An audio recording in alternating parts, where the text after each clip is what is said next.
Jadeveon Clowney, the first overall pick in the 2014 draft, has an unsigned franchise tender, and the indications are he's going to show up later this month, get his full amount, whatever it ends up being. There's a grievance over whether it's going to be almost $16 million or $17 million and change. But the bottom line is there are some people who think that a trade could happen, should happen.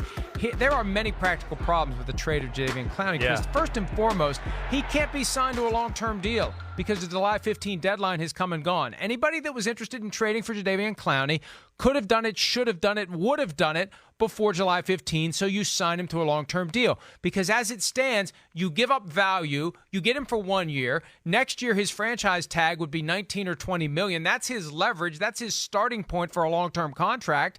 You're going to spend a ton of money to keep the guy around if you want him. And if you don't want him, you will have given up something of value for a one-year arrangement with a guy that we really don't know how healthy he's going to be. Right. We really don't know how much he has in the tank. It's been a mixed bag so far during his career, and I can see why no one is making a move for him. Yeah. Maybe the Texans would be interested in moving him, but I don't see that there's anyone that out there that is going to pounce, because they would have pounced during the time where they could have turned that trade into a long-term contract. Agreed. And the big issue here is the knee. I mean, it's a guy that had a deal. He's got bone-on-bone issues. There's no cartilage in his knee. I think that's really ultimately what's holding back the Houston Texans to wanting to sign him to a long-term deal. Because he's on the field, Mike, he is one of those guys that, you know, like I've talked about with Michael Bennett or other players, the F the play up stat. I mean, man, you can go through a game and you could watch the first 10 plays of the game and go, man, Jadeveon Clowney's not on the stat sheet, but he ruined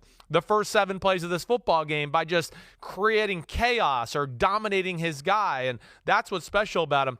I just wonder, you know, you made all the points.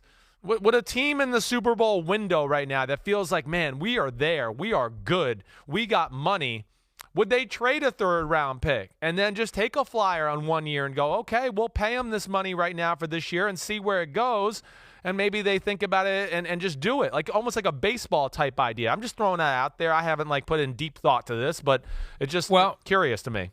You got to have $16 million in cap space, or $17 million in cap space if he wins that grievance. And it can't be reduced. You can't do anything to extend that deal and push down the cap number. That's a problem. If you're the Texans, do you take a third-round pick for the guy now when, if you let him walk away as a free agent in March, you get most likely a third-round compensatory draft pick in 2021? It's got to be better than a third-round pick in 2020 to get you give up the guy now because you think the guy can help you now. You just don't want to pay him big money next year. Yeah. Hi, I'm Mike Tirico, and thanks for watching. Make sure to hit subscribe for the latest news and highlights from NBC Sports.